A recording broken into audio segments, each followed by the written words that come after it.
Welcome to the Professional Hate Watching Association, the newest show on the Misfits.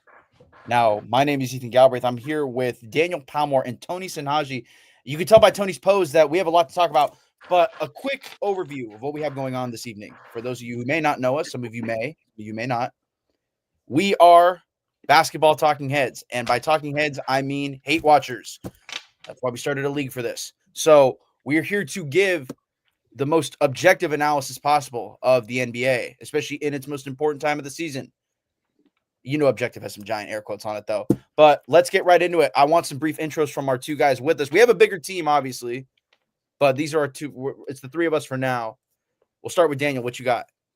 What's up, y'all? My name is Daniel, recent graduate of USC's Annenberg School for Communication and Journalism. And if any of you loyal viewers out there tune into the Talk of Troy, you may recognize my face along with Tony's and Ethan's voice for the most part from Views from the Sidelines, the basketball podcast on TOT. And we decided that basically we couldn't let that end just because some of us are graduating. So we brought it.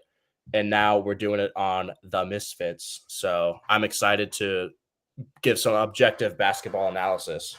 He is basketball's most subjective analyst. We're beating the over-the-hill allegations every live stream. All right, Tony. Abso-freaking-lutely, man. I am Tony Sinhaji, as you guys already know. I'm also from the USC Annenberg School for Communication and Journalism.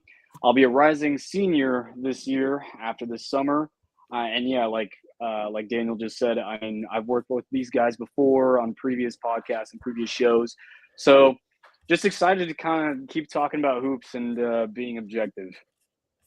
We are the most subjective. And again, my name is Ethan Galbraith, also a fellow graduate of USC Annenberg, trying to beat the over-the-hill allegations, like I said. But you know who's also trying to beat allegations? It's the New York Knicks. Because as we said, I believe you, Palmore, specifically said that the Knicks were losing by double digits tonight in MSG. That did not happen. They won by double. I think you did. I'm pretty sure you did.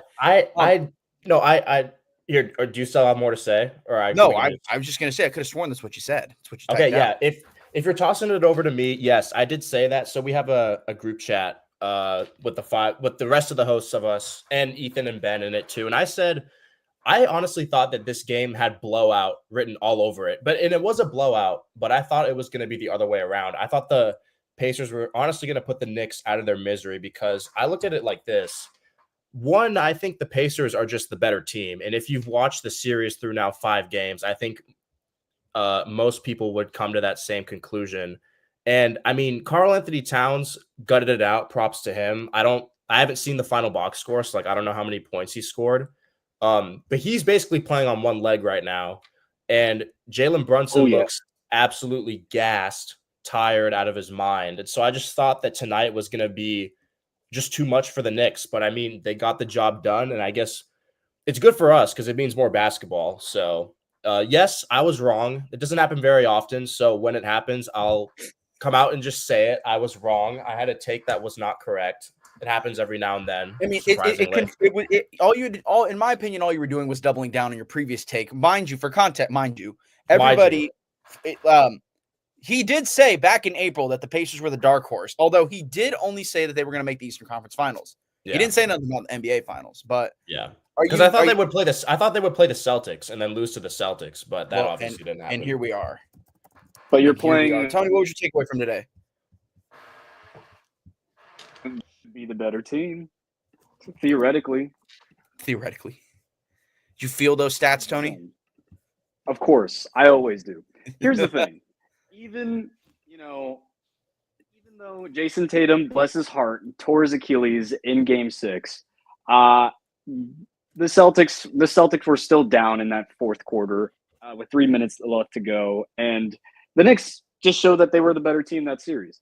Now, in this series where they're actually playing a team that looks like they want to use not just the first 6 guys, they want to use every single guy that is on their roster, to not be tired or just be good in their system because they're great defensively and offensively. And that all has to go kudos to Tyrese Halliburton, who is showcasing one, probably one of the best point guards in the Eastern Conference. And then 2, he's also kind of been silencing the haters. He's been Well, he silencing didn't the do enough doubters. silencing tonight. He had 8 points on the box minus a negative 23. Yeah, that's actually a good segue, Ethan, because I said I didn't look at the box score. The good thing about doing this virtually is I can pull it up and still see you guys at the same time. I'm looking at this box score right now. Mr. Tyrese Halliburton, Mr. Not the most overrated player in the league, allegedly. He's not, but like for the purposes of this, we're gonna troll him a little bit. 2 of 7 from the field, February 7th from the field for context. We call that a tour date. 2 of 7 from the field, 8 points, and how many turnovers did he have? Okay, 0 turnovers, fine. Only 6 assists. And I think it kind of goes to the conversation of a lot of the conversation about him, especially in this series, is everybody's wondering if he's a superstar or not. And I'm of the belief that he's not. I think there's only like 7, maybe 8 superstars in the league. I wouldn't put him in that category yet. I don't even know if he's better than Jalen Brunson, to be completely honest with you. And I don't think Jalen Brunson's a superstar. Yeah. So, I mean, I think this just shows that I still think the Pacers are going to win this series. So Tyrese, he's definitely a star player, star point guard. I'll give him that. Oh, yeah. But I don't think he is a guy that can be considered a superstar yet, because he's had games like this, blunders in the playoffs before, where it's like, you're capable of playing so much better than that, and it's inconsistent, and you can't go from 30, 15 assists, no turnovers to 2 of 7, single digit scoring and losing on the road. It's when you have a chance to close a team out. Like, you can't be considered a superstar if you do that. In comparison, Karl Anthony Towns, playing on a bad knee, by the way, box plus minus 26, 24 points, 13 boards. Jalen Brunson did his thing, 32 on 18 shots. That's pretty good. I think that I still think the Pacers are winning this series. I don't think there's any. No, I think so too. Yeah. Now the beauty of this is now we have a platform for, if God forbid the Knicks were to win in 7 games, we can broadcast not about the series, but New York burning to the ground. Yeah, that would have happened. But here's the thing: I knew that the Knicks were going to throw their best punch at them, because again, you don't want your series to end at MSG. Yeah, you have God's favorite Knicks fan, Timothy Chalamet, sitting courtside too. Like everybody's there, and he's so becoming a new Jack Nicholson. I thought you were gonna say Kylie Jenner. Sorry. Oh no. I would have said Ben Stiller. Actually, that would have been my next choice. Okay. But and then Fat Joe, my good friend Fat Joe. He's not even Fat Joe. He's like Medium Joe at this point. I digress. The Knicks were going to throw their best punch at him. This didn't surprise me. I think, like what you said, what surprised me is that Tyrese Halliburton shrunk in the big moment. I think he had 3 shots at halftime, something like that. He went 2 for 7. Tyrese, Jimmy Butler, Halliburton in the whole game, for the lack of matter. And so it's just unfortunate, because he does all these great things. You saw every win the Pacers have had, he's had a all-star moment, superstar moment, if you will. And now he just shrinks in game 5. I don't think it's going to happen again. I think he'll play lights out in game 6. In game 6. But it's stuff like this where you can't put him in that category. I agree. I don't think he's overrated, but no, I think he's not overrated. Go ahead, Tony. Go ahead. I'll still stand by saying that he is to me. I think right now he is better than Jalen Brunson. Okay. Tyrese Halliburton. I don't know. And that's a nice way of saying I disagree. Obviously tonight he didn't have the greatest stat line, 2 for 7. I just don't want him to fall into that category where people were trying to push Ant into, saying he's got to be more aggressive. He's got to take more shot attempts. Yeah, face of the league. And, famous supporter of Anthony Edwards, face of the league conversations, Tony Sinaji. Hold on. We'll get there. Sorry, finish what you were saying first. Sorry. I don't like that, they're probably going to say, oh, you got to be more aggressive. Tyrese Halliburton knows how to play the game he knows how to manipulate it to his own will. So he's not going to force anything stupid in order for this, or try to shoot themselves in this game just by inserting himself. I think he knows that. He's a smarter player than that. So obviously he's going to score more than just 8 points in game 6, but he still did his thing. He was still facilitating the ball. Bigger disappointments for me was honestly Aaron Nesmith. Aaron Nesmith. The devil magic ran out. It's not out yet, man. I mean, he's been having a great post for 8 and 1 for 5 from 3-point range. I think he was just having a bad night. So I think that once that starts going, along with Benedict Mathurin starting to kind of come back into his scoring form, I think he had a good game. 23 points, yeah, 9 rebounds. I mean, he had a good game. I guess at the end of the day, like, why I disagree with like the Halliburton Brunson comparison is that you're getting two different players, man. Like, look, if you just go up and down the stat sheet for the both of them, Halliburton has had very impressive scoring nights so far. Yeah. This was his only game in single digits, but Jalen Brunson has scored 23 or more in every single game, 43, 36, 23, 31, 32. Like, it just depends on what type of player you want. And so I don't like, as damning of a non-answer as this is, I'm going to go politician mode here. You can't compare the two, like in my humble opinion, because Jalen, now they both play the same position, so naturally they're going to get comparisons. But Jalen Brunson is a pure scorer. Tyrese Halliburton is not. He's shown flashes of it, but you don't have Tyrese Halliburton on your team because of his ability to score. You have him on the team because of his ability to be a true point guard. Not saying Brunson can't be, just like how Halliburton can't be a scorer. But I think it's apples to oranges with the comparison. Yeah, it's also, and I think you got to take the maturity into it too. Like at that end of this game. Oh, you're one to talk about maturity, huh? With your players? Wait, what does that mean? Could you explain that? Yeah. What do we do? Let's dive in on that. Elaborate on that, please. Well, I'm referring to just how I read his body language at the end of this game. He wasn't all smiles. He was very dead serious. At the end of this game, in the post-game interview? Halliburton or Brunson? Brunson. Oh, I thought you were talking. I was gonna say Halliburton was like trying to copy Shea or farming, smiling off the court after they. It doesn't work. Game. Yeah, but the only problem is that he's up 3-2. But anyway, go ahead. Front runner. He's a front runner. That's why he would do that.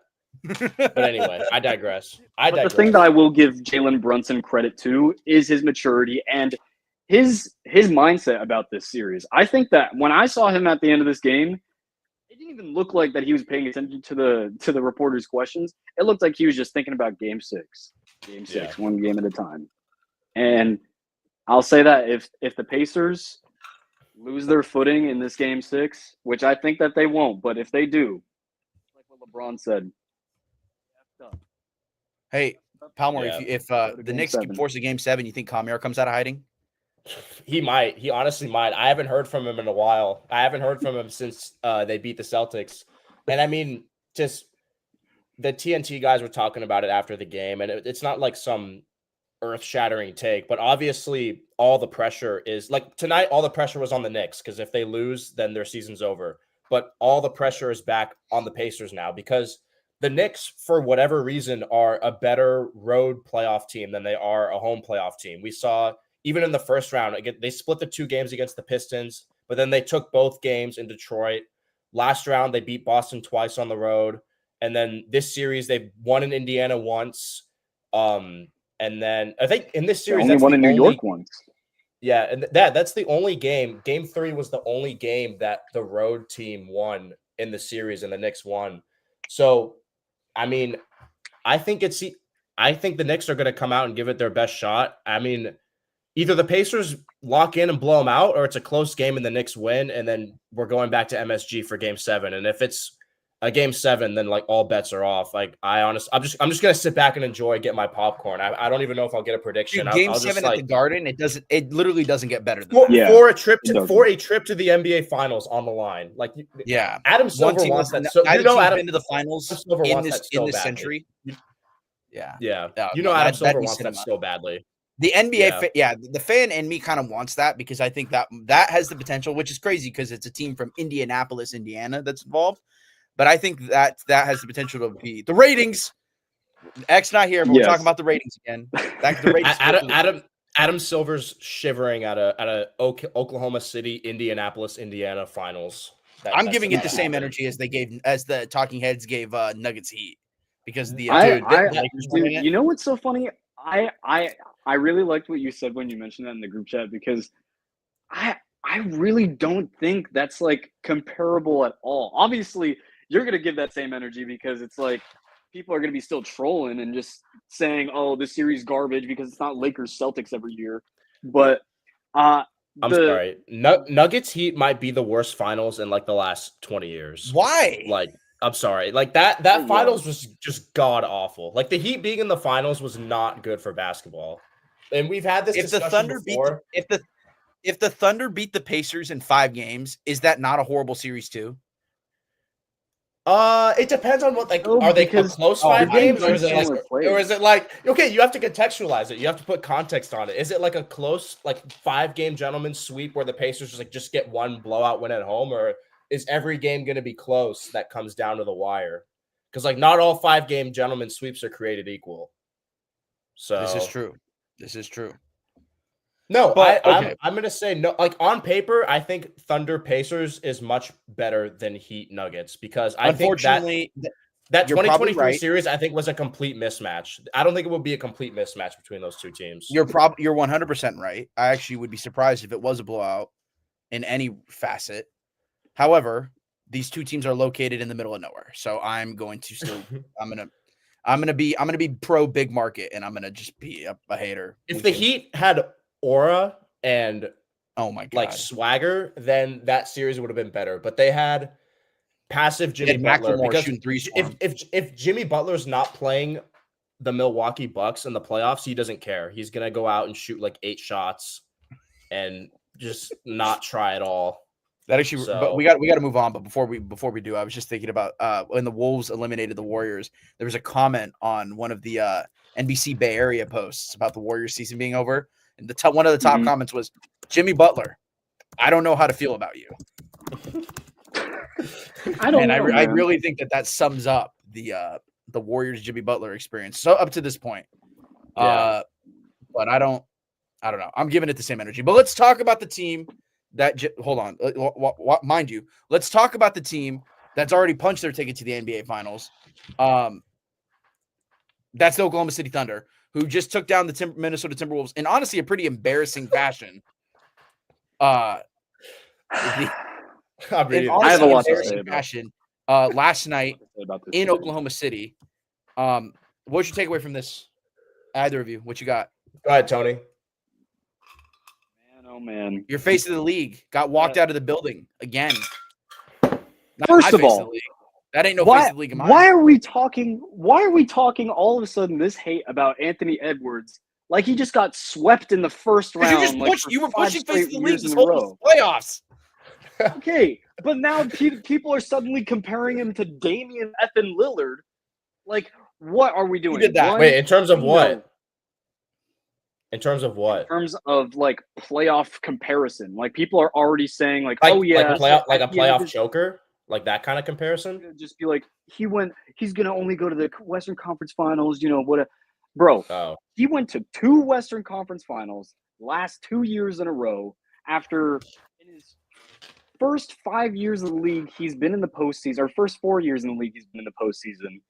Yeah, at 23 years old, Damian Lillard went to 1 Western Conference Finals, and he was 28/29 years old.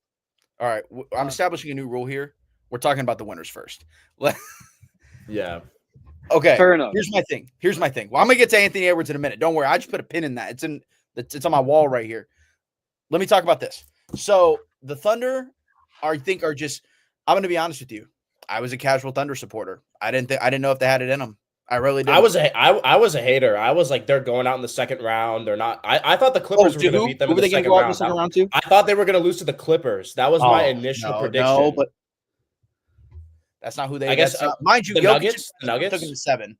Jokic and friends took him to 7. Just want to put that out there. In an embarrassing final because loss. like Jalen Stroutwater or whatever the hell his name is had like a legacy game to force a game Julian 7. Strother. Yeah, whatever his name is. Okay, all I'm saying is this. This is such a every year it seems like, and the crazy thing is that it's been a different team every year. It seems like every year in the last few years, there's been an NBA team that's just such a well-oiled machine. You just think to yourself, I don't know how anybody's going to beat them. Last year it was the Celtics. The year before it was the Nuggets. You could argue that it maybe wasn't the Warriors because the Celtics that year were also playing great.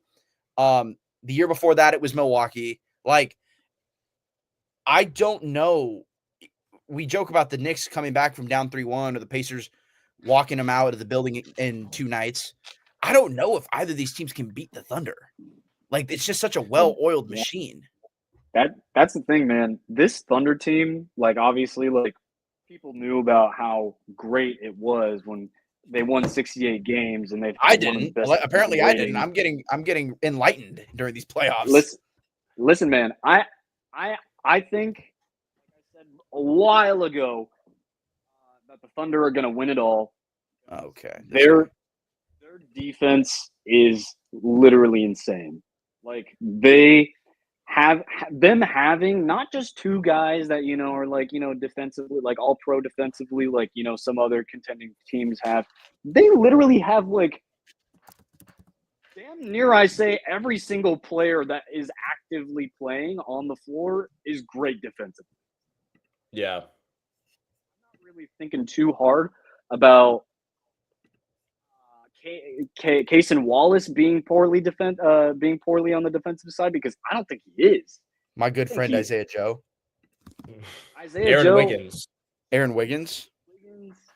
Like, they're just that much of a good team. Like, as much as I was rooting for the Timberwolves in that series, I wasn't. Too far. I was, and I have something to say about Anthony Edwards. Okay, we talked about the winners. Wait. Okay, before we switch sides, Palmer, can either of these teams in the Eastern Conference beat the Thunder? Yes, I think the Pacers have a shot. I'd give them a shot. I would give them a better shot than the Knicks, to be completely honest with you. That's fair. Okay, anyway. I think they have a shot. Anyway, so Tony already mentioned it. Anthony Edwards, he's only 23 years old, so, like, I'm not going to, like, get on him too badly. Most guys at 23 haven't had the type of playoff success that he has had. Even my guy, Giannis, at 23 had never been to the conference final. Not even, like, he hadn't even gotten out of the first round at 23. Most guys, like Michael Jordan, wasn't out of the first round at 23. So it's not the end of the world. It's not the end of the world.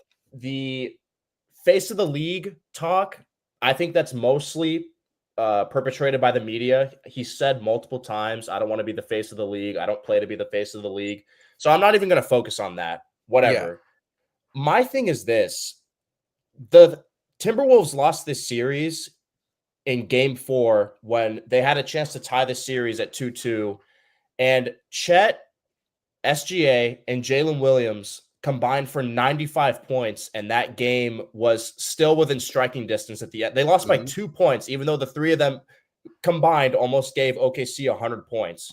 And Anthony Edwards in that game was terrible. 19 points, 7 of 18 from the field. And my thing is this, like, he wasn't not aggressive, but as a superstar who, like, people are calling a top 10 player in the league, people are saying he's, like, the best young player in the league, like, even though he doesn't want it, the talk is he might be the next face of the league, the next American-born face of the league. Like, you got to win that game, dude. Like, especially if it's on your home court, when it's within striking distance, all those guys gave you 100 points. And if you look at, like, what everybody else did, Dante DiVincenzo, Alexander Walker. Oh, by the way, did you guys know that Nickeil Alexander-Walker and Shai Gilgeous-Alexander are related? Are cousins. They're cousins. They only say it on the broadcast like every 5 seconds. So if you guys didn't know that, I'm no. I could have sworn I heard it, but I didn't. I only heard it. They only said it like 75 times. So they only showed the same photo of them when they were babies on screen in between halftime every other game. Yeah. My thing with that is, I was kind of bothered by what he said after the game, because obviously the media asked him, because he struggled, and they asked him, like, what did you see out there? And he said, I don't really think I struggled. I just wasn't getting the shots. I wasn't getting enough shots. And my thing is, like, if you want to take that next step and enter like the all-time great discussion, or at least start to carve your path there, like, the all-time greats seize the moment and they take it upon themselves to get their own shots and be aggressive and will your team to victory and be like I don't care what happens. My team is not going to lose today. I've seen LeBron do it 100 million times. KD's done it. Steph's done it. Like all the best players in the league are able to beat the defense because they're just that great. And I think the Anthony Edwards talk might have been a little premature. Like we might need to slow down on it, is what I'm saying. You know what? Okay. I would agree with you there. I think like Tony was alluding to also, 2 straight conference finals appearances by the time he's 23. Not that many people can say that they did that. Maybe like Jason Tatum's like the only other guy who's been to that many. They didn't do that. Finals They didn't do that since age. 04 and with KG, and that was like 20 years ago, man. Yeah. No. Just because, okay, here's the thing. Anthony Edwards has been a game changer for the Minnesota Timberwolves as a franchise. He's arguably already their best player in franchise history. There's an argument to be made there. Yeah. But that doesn't, again, not discrediting him because you plug him in on any other team and those accolades are still those accolades. But it just feels like it means more because the Timberwolves, for lack of better phrasing, don't have as rich of a history as that was the nice way of saying that they blow. Exactly. That's, I don't know. If they don't have as rich of a history as even the Oklahoma City Thunder, and the Thunder haven't even been around for 20 years. Like the Thunder have already had going to their second finals already, but I digress. I think that, and I don't want to say it like this because I feel like this leaves the door open for, just like, like a Justin Herbert, what if conversation, but let's see what he does next year. I know that we said that last year going into this year, but let's see what he does next year. I want to point out, I'm not one to deflect blame from the superstar. Again, he doesn't want this treatment. He said he doesn't want the face of the league. You got Stephen A. every 3 days on First Take yelling, "You will be the face of the league," because I can't have a European, an overseas player be a face of the league, which is the worst argument I think I've ever heard from Stephen A. But I don't think he's ever voted for the past 6 now 7 MVPs have been international players. Mm-hmm. Granted, some of them have won it multiple times. I don't think he's voted for. I think he voted for SGA this year. I'll give him credit there, but but he's from North America. When Jokic and Giannis were up for MVP, I don't think he voted for them either times. Any of the times that they won, I don't think he voted. He gave his first place vote to any of them. I just think it's funny. I don't know. Well, who would he have voted for? He would have voted for Harden against Giannis. He voted for Harden. He voted for LeBron. He voted for Embiid. I think when Jokic won. Embiid's an international player too. Yeah, he's from the Congo. He's from Cameroon. No, he's from Cameroon. No. Yeah, is he from Cameroon? I'm fact checking. Yeah, he moved to the United States when he was like a teenager. College. Okay, right. So again, bad argument. However, I will say this: I'm not trying to deflect blame from him because again, when you're put on that pedestal, even if you didn't want to be up there, that's kind of what happens. However, Rudy Gobert, one shot make, by the way. Not Rudy, one shot make, by the way. One attempt in a do or die game 5. Are you kidding me? What was that? 9 assets traded away for that man, I believe. Okay, but the thing with Rudy Gobert is his shot attempts come from solely he cannot create his own shots is what I'm trying to say. He relies solely on dribble penetration, lobs, all that stuff. Yeah, but he averages 12 points a game. I would like more than 2. Guys, did he go to the free throw line at all? Did he go to the free throw line? No. Dang. I have a question for you too. Rudy Gobert was a foot shorter, would he be in the NBA? No, absolutely not. Absolutely not. So he has the worst. Poor man's Evan Fournier. He has the worst hands for a 7-footer I think I've ever. I don't think it's disputable. I've ever. There's seen. Some he days cannot where catch the basketball. He doesn't know. He doesn't look like he knows how to play basketball. But I'll say this. Okay, mind you, he played 19 minutes, so there's that as well. Yeah. But bro, one shot every other game. The other game 1, he only put up 2 points in another blowout. But he at least put up 3 shots and went to the free throw line once. Bro, not that would have made a difference, but I'm trying to understand how a guy. And again, I know the Wolves. That's on them for paying that much for Rudy Gobert. But that is Yeah. just absurd to me. I like one shot. Are we like, come on, be so for real. I wonder if it's the situation with the Timberwolves, if they're not that far off. They just hit a couple of road bumps. Because like Will they've they I don't constructed think they've, that's con- far they've off at all. constructed a good Fell enough short. they've constructed good enough teams to go to the conference finals in back-to-back years. Granted, I think last year's team was a lot better than this year's team, and I think Yes. last year's team they caught less breaks than this year's team did. Because I mean, beating the Lakers in the first round like that, I thought that the Lakers were going to win that series, so like that was a really good series win. But I think the Warriors would have beaten them if Steph did not get injured. I would agree. So like Yeah. they probably should have lost in the second round this year. But Are the the other thing is Warriors this, are like- the Warriors finals bound if they go to the Western Conference Finals? Who knows? No, because they're not No, beating the no. Thunder. Nobody's Yeah, beating like- the Thunder. OKC is going to be really good for a really long time. Like until honestly, like unless Until like that the Nugget- CBA unless- cap hits. unless the Nuggets make like a drastic move to get Jokic some help, or Jokic goes to another team to make a super team, or if like next year Wemby wants to take that big leap and the Spurs get really good, like My MVP Right. candidate, yes. the Thunder could have like a little mini Western Conference dynasty for the next like 2, 3, 4 years before like other They young do, guys start okay. getting really good. Do you think that the Timberwolves I are think not the one thing that would stop farthest the Thunder is themselves, because Yeah, eventually you're gonna have to pay all these guys. But Sam Presti's proven that he can draft really well, so Yeah. I think he wants to go. He's trying to go. I feel like he's trying to go. Like unless he wants to trade away all those assets, those picks right. for somebody to plug in. But it'd be wise to keep all those picks, so then you can just keep replenishing. Oh, somebody is asking for too much money. You Yeah. can go. I got your replacement at Right, the combine right now. It's just hilarious that a team that is the Thunder most likely going to win the championship this year, they have 4 first-round picks in this year's draft, which is hilarious to think about. Trade them all for Giannis. You could. No, I was gonna say go for get someone. Giannis. Like go do something. Isn't it funny how like if the Pacers like hold on and go to the finals, like all of us think that they'll win this series eventually and go to the finals. It's the Paul George Bowl, because both of these teams built like what they have because they traded Paul George to get assets Actually- and draft and develop. Actually, it's the Serge Ibaka Bowl. Yeah, They that's got fair. Yeah, the that's fair. bonus. Yeah. Victor Oladipo, who got traded for Paul George later. So Yeah. they're both intertwined. The 2012 man himself, Serge Ibaka.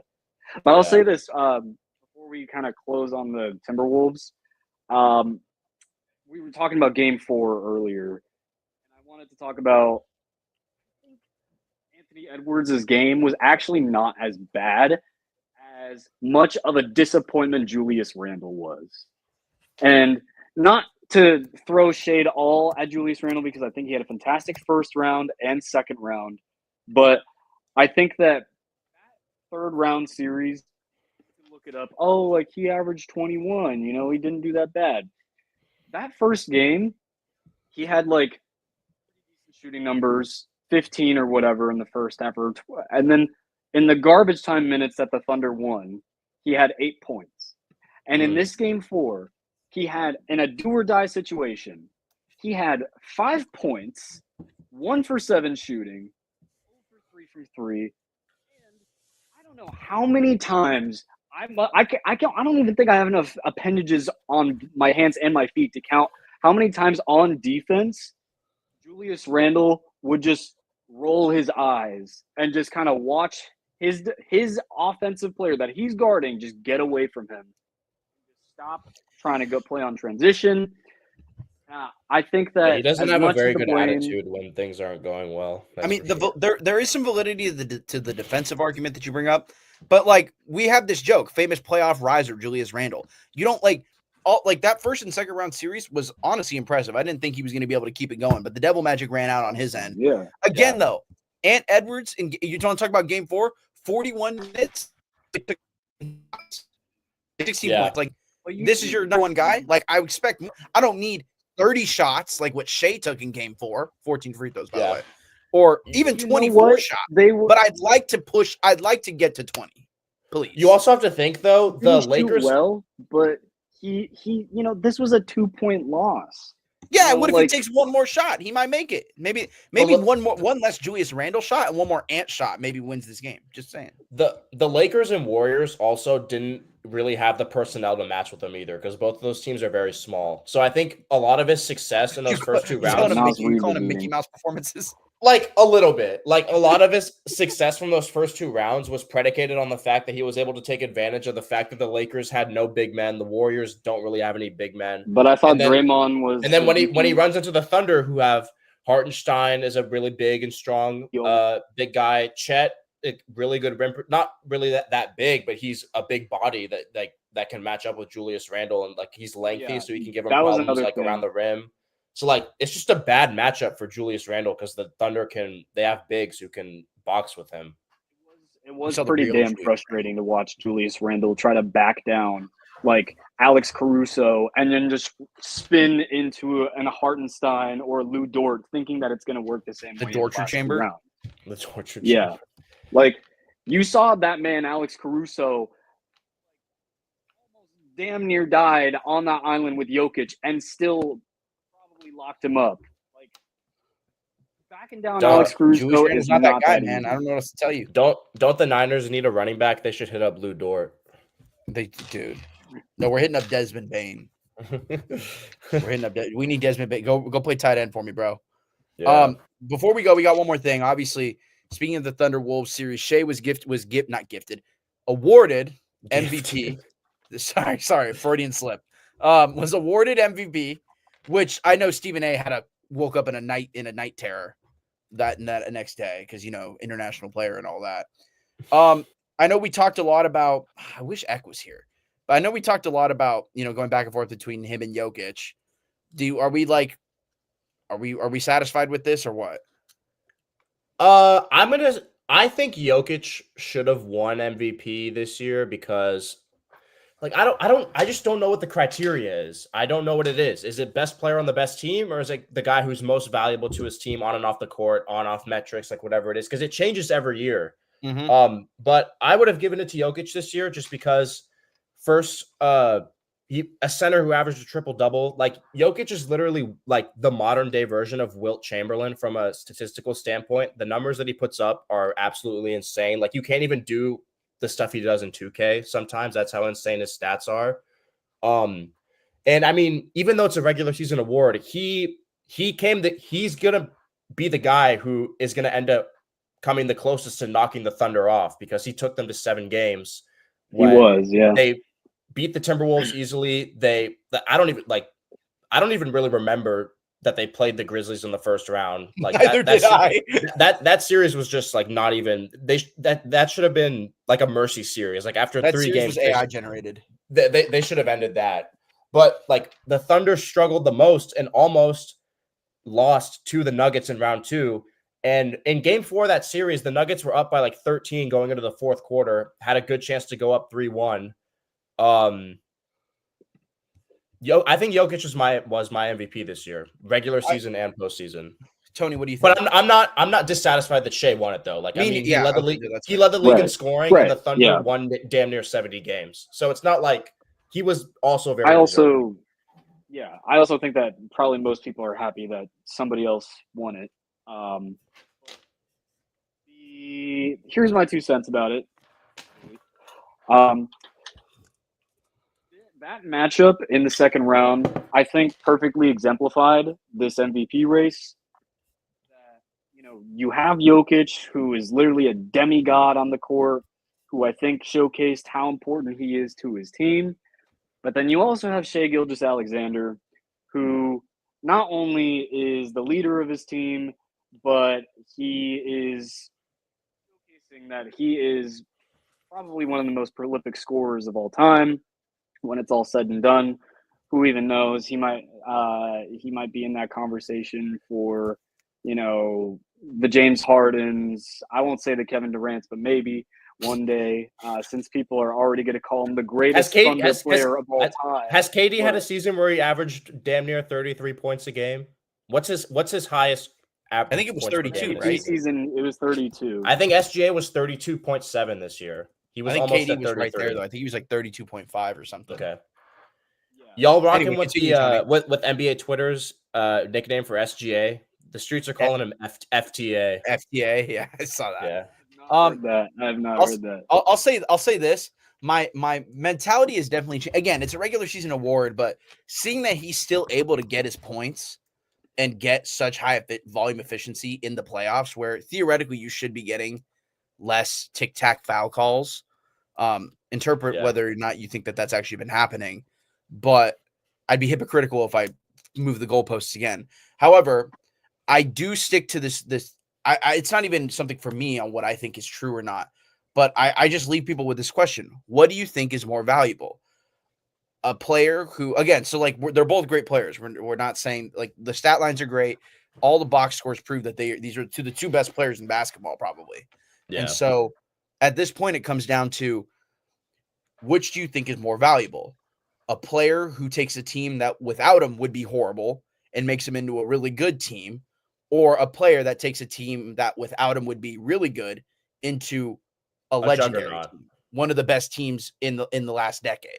Yeah. So I guess at that point, obviously we know what the voters chose. They chose the latter. But I think that it was partly due to voter fatigue. What makes it more valuable? Because Shea's going to more than likely get him over the hump and bring OKC its first title. I think what it is, Ethan, I think no matter what, media members and whoever gets that vote, players as well, will always bend their will to voter fatigue, but then also history. And I think because the Thunder were the 5th most winning team of all, I think that their record and Shea being just going Shea mode in these playoffs has proved why that he's the MVP. Yeah, again, not mad at it. I actually, I've actually come to appreciate as bad. It's really a true of I wasn't familiar with your game, which SGA. I will do away with the FTA allegations because I think that he's earned his stripes, especially these playoffs. I think I didn't know what the Thunder were going to look like, and they have definitely proven me otherwise. But before we go, I figured that because it's our first episode, we might as well introduce the Misfits crowd to what we like to do, which is play. We like to do a mild amount of trolling here, but we also like to do. We love playing games here. We do it for the love of the game, after all. Isn't that right, Palmore? He heard. Wait, me. Can y'all hear me? Just to make sure. Yes, we can. Yes. Okay, it got super. It got super laggy for a second. Anyway, okay. I don't know if you guys. It's okay. It happens. We can. I don't know if you guys just fine. Okay, I don't know if you guys fact checked this already, but I got curious. Kevin Durant's highest scoring average was 32 points per game flat, and it was the year he won his only MVP, 2013, 2014. Of course, Tony knew that already. Yeah. I know. No, Palmer, like I was saying, LeBron didn't exist, he would have the 4 MVPs, but that's neither here nor there. Anyway, if LeBron didn't exist, he'd have. If D Rose didn't exist, LeBron would have 5 straight MVPs. But nobody's talking about that. That's true too. Nobody's talking about that. But no, Palmer, like I was saying, we like to do a mild amount of trolling here. Only analytical analysis, of course, but we do a mild amount of trolling, and we do it for the love of the game, obviously. Yeah. So we love to play games here. So I think it's only right that we end the first episode of Professional Hate Watchers with our random player game that we oh so desperately love. So I think what we're gonna do here is I'm gonna spin this wheel for the next. I'll try and get the wheel to show up just right here, just so we can have that. But let's do this. So for those of you who are unfamiliar, what we like to do here is I will spin a wheel with every NBA team on it. Whatever team it lands on, we will then proceed to go around the horn and try to name as many random players as possible. It could be any player, past or present. They had to have suited up for this given team. Now, we will go in a circle, every player. So, for example, like if we do Boston Celtics, I go Jason Tatum, Daniel goes Jaylen Brown, Tony goes Porzingis. You just keep going in a circle. The way this game ends, the round ends, is if somebody says the same player twice or they run out of time. So, like, if I go back around, we go a couple rounds, and then I say Porzingis again, I'm eliminated, and then it's between Tony and Daniel for the next round. So there's only 3 of us today, so we can make this quick. Let's do this. First team on the wheel started with the Warriors. Let's see if it lands. Oh, the Chicago Bulls. I don't think we've done the Bulls yet. I don't know if we have. We played this game like 8 or 9 times at this point. Yeah. We play it damn near after every episode. Yeah. So we have a couple different games that we play. Maybe we'll try to figure out a way to get Pictionary up here. Like maybe we can do like a screen sharing. Yeah. And Tony just draw. Maybe going Scribblio. Scribbly. Okay, so we're doing the Bulls. I'll go first. Let me get this timer going. Okay. It's ready. It's going. All right. 3, 2, 1. I'll Wait, start. what? Earlier. What? What's the order? What's it? Oh, it'll go you. It'll go me, you, Tony. We'll go like Okay. this. All right. Okay. Got it. I'll go first. I'll go Derrick Rose. Michael Jordan. Are we for real? 5, 4, 3. Wait, is it my turn? Wait, who'd you He say? said he said Joakim Noah. Oh, I didn't hear him. Sorry. Scottie Oh. Pippen. My bad. Chris Dunn. Garrett Temple. Garrett Temple. Tyson Chandler. Horace Grant. Kobe White. Zach LaVine. Steve Kerr. Laurie Markkinen. DeMar DeRozan. Lonzo Ball. That was my pick.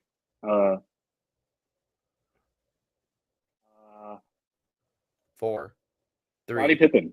2. I already said Scottie Pippen. Someone already already said said Scottie Scottie Pippen. Pippen. All right. I said well- Scottie. Come on. Man. Okay. Y'all don't know Bill Wennington? Bill Wennington. My starting goat, center on the all-time Bulls team on 2K, by the way. Are you serious? I was like, Yeah, the on big the dude with the all-time Bulls, afro. he's the starting center. What about my goat, Bill Cartwright? Nobody's talking about Bill Cartwright, man. Oh wait, it might be Cartwright actually. I don't know. Or no, I think it's Artis Gilmore, is it not? Yes, yeah, it is. Oh yeah, My you're bad. right. Man, Joakim Noah better. You got haters in the chat. Hold on. Do not. Ben Papp's Tony Hate Watch is it's Ben Papp will have a cameo at some point. He has to. All right, Palmer, we got the Utah Jazz. Oh my gosh. Okay. I don't even know if Is I it- can name. Is it just me and you? Is Tony Yeah, it's out? just me and you. You go first. All right, let's do it. Johnny Juzang. Dude. Isaiah Collier. John Stockton. The mailman. I'm not even gonna say his name. Donovan Mitchell. Rudy Gobert. Jay Crowder. Gordon Hayward. Joe Ingles. Darren Williams. I almost said Deron. Ooh. Derek Favors. AK-47. Okay. Isaiah Collier. I already said Isaiah Collier. Are you serious? Oh. Yes, okay. I was gonna go I'm the him, and then my next champion. one was Keontae George. I was gonna say Dude, ain't Keontae nobody talking George. about no Carlos Boozer. Famous natural hairline haver, Carlos Boozer. Nobody wanted to say Taylor Horton Tucker. Eric Lampkin said Tony Kukoc. Hey, that's a Did he good play for pick. the Jazz? Did he What? play for the Jazz? No, he played for the Bulls, I think. Oh, okay, BJ okay. Yeah, he's the Bull. BJ Armstrong. BJ Armstrong. No, there's some mythical. No, I think there's some good ones up there. Eric's Eric's making up names. No, you got to know ball, Ben. Trust we do. Eric, what's your most mythical like I should have said my Utah Jazz player? I Do should you have said my do you have like a goat. mythical Utah Jazz player pool? Because For the the one I can Bulls? think of the most is probably like Carlos No, Boozer, probably. For the Bulls, I should have said my goat, Ryan Archidiakono. Oh, dude. I mean, Boozer applies Who to is- the Bulls too. Who was Yeah. that dude on the Jazz that's like 7'5" or something, and he was like a pasty white dude. Mark Eaton. Fuck, I Mark should have said Eaton. him too. Rest Yeah. in power. Jeff Mark Eaton. Hornacek. There you go. Or Famous. Pistol Pete. Wasn't he the Suns coach for a minute? Something like that, yeah. Jeff Hornacek or Pistol Pete? Yeah, that's a good one too. Damn. All right. Well, I think that's how we're gonna wrap it right there. We just had a quick prelim run of what we're gonna do. it gets better with the more people we have. You got to wait till Eck gets in here, guys. You like the most authentic analyst of them all. Super objective about LeBron James and Michael Jordan. Yeah, the most objective LeBron fan of all time. I believe it. You just have to believe it to see it. But in order to see it, you got to tune in every Thursday at this hour to see what we got. But that's all the time we have for the first episode of the Professional Hate Watchers Association. Look at the little logo in the corner, too. That's Eck, by the way. I think it is. I don't know. We're going to assume it is. It definitely is. That's all it is. The inaugural episode here on the Misfits. Thank you so much for tuning in. We will be back next Thursday with even more hate. Oh, Ben says that's him. That's Ben. That's even more fitting, honestly. Oh, really? Most objective basketball fan, Ben Papp. He's not even an analyst. He's just the fan. He does it for the love of the game, just like how we do it. But that's all the time we have for today. We will be back next Thursday at the same time. Talk to you then. See you soon. Peace. Peace.